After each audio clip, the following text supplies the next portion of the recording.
Okay, 5 moving tips from Alana and John. That's John from Brawny Movers. That's me, your current narrator, I suppose. And Alana Wakeman of the Forest and Bridge Real Estate Group, who is also a previous client of ours.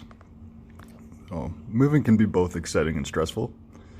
Myself here in London and Alana as well have put together this article with 5 key tips for your moving day. Number 1, declutter and purge before you move, and before you even list your home.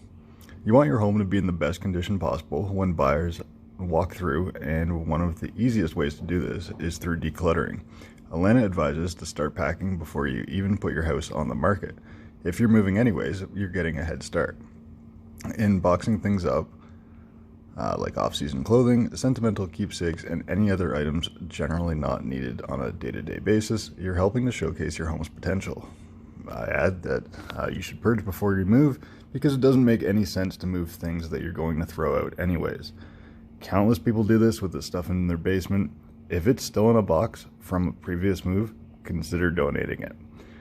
Before you go to list your house, one option you could do is hire our labor-only service to load up a container for you.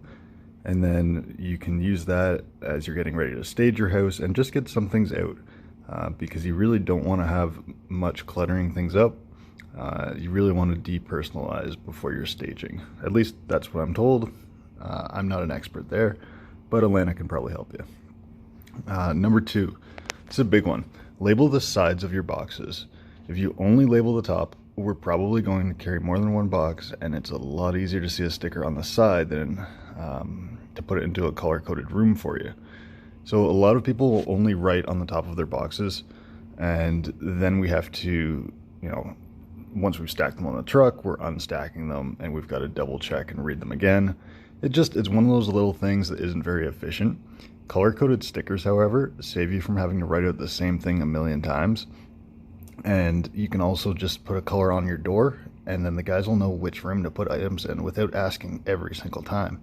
So it's just one of those little tricks where, if you figure that you lose a couple seconds a box, if you got 100 boxes, then you're going to save a fair bit of time. This will make your life easier when unpacking if the box is already in the correct space, and you can go one step further and list the items in the box.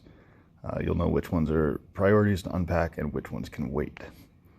One last tip on the box side. If you have some essential items that you want to get out right away, consider putting them in a clear tote or using some kind of neon coloring or something so that it does not get lost. All right, number 3 here. Don't expect your keys until late in the day. This is definitely one of my top tips, and it is a big pet peeve. If you're purchasing a home, well-intentioned lawyers and realtors will often say that you'll get your keys by the early afternoon, but in our experience, that's pretty rare. Plan to get your keys between 4 and 5. It's almost always 4 to 4:30, and you won't face disappointment or the added cost of movers waiting around when they're unable to get in the house. So the last thing you want to do is set up your movers to load the truck in the morning, especially if you're going from, say, an apartment or a small place into your forever home, or you're upgrading. You don't want the truck to be loaded by 10 or 11 in the morning, only to have to pay the guys to wait till 4 or 4:30. This happens pretty often because other places won't warn you about this. They want to maximize as much as they can bill you for. I would much rather that you're happy with us working throughout the time frame that you're paying for. But that's just us. On to tip number 4.